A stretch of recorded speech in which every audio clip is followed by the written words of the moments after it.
spent so long just wondering. For years I was. Slow Food est né en Italie, c'est Carlo Petrini qui a fondé ce mouvement. Carlo Petrini était président de l'association de nos gastronomes, voilà, et qui s'est insurgé, qui ont fait une manifestation contre l'ouverture d'un fast-food, place d'Espagne à Rome. Donc ils ont scandé « on ne veut pas du fast-food, on veut du slow food » et c'est là que le nom slow food est venu. Voilà.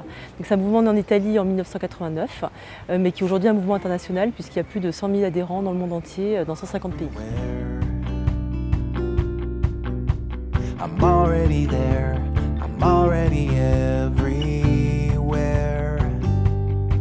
I've got a wife, 2 kids and a picket. Il y a une philosophie un peu slow food donc, qui est de défendre les différences culturelles, territoriales et régionales qui sont la base de notre culture, culture alimentaire véritablement. Pour Slow Food aussi, manger est un acte véritablement agricole, dans le sens où un consommateur a un impact par ses choix sur la vie des producteurs, mais aussi sur les modèles de production que cela entraîne. Donc voilà, donc on considère à Slow Food que le consommateur est un consommateur puisqu'il participe pleinement, on va dire, à la production alimentaire par ses choix qui sont éclairés normalement, et on essaye d'y travailler. Que les gens soient conscients de ce qu'ils achètent, qu'est-ce qu'il y a derrière un prix, comment est-ce qu'un produit est fabriqué, qu'il y ait cette connaissance-là du produit. I'm already everywhere. I'm already there. I'm already. Pour faire simple, Slow Food défend le bon, propre et juste. Donc c'est 3 qualificatifs qui doivent définir en fait une bonne alimentation. Derrière ces 3 qualificatifs, il y a toute il y a des valeurs, quoi. Alors le bon, c'est vraiment tout ce qui est gustatif et convivial, hein, autour de la nourriture.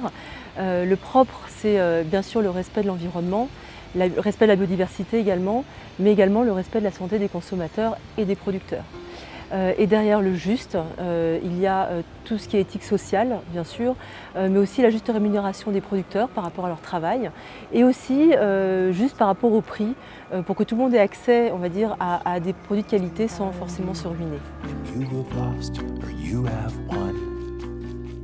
The crowd goes home and you're still standing on that empty track. Au niveau international, en fait, Slow Food a un volet qui est très important, qui est la sauvegarde de la biodiversité.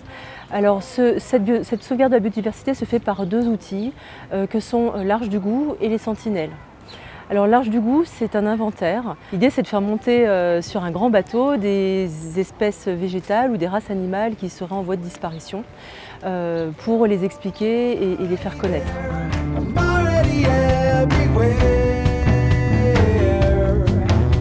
I'm already there. J'ai choisi de faire partie de Slow Food parce que,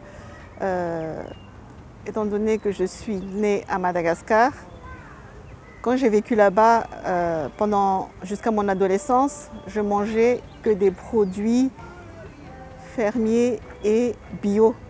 Mais pour nous, c'était naturel. Je ne savais même pas que ça existe les autres alimentations que ça.